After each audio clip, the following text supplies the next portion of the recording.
Good morning guys! For today's video, meron akong nabiling talbos ng kamote.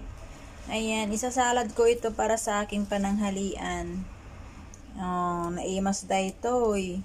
Tapos dumo-dumo iti bugoong nga da kalamansi na tapos adati sili na mayatin. $10 ato mga kaibigan. Dalawa. Mahal kasi kapag isang big case is $7. So, bumili ako ng dalawa para meron akong pang next meal. Ayan. Meron akong talbos ng kamote.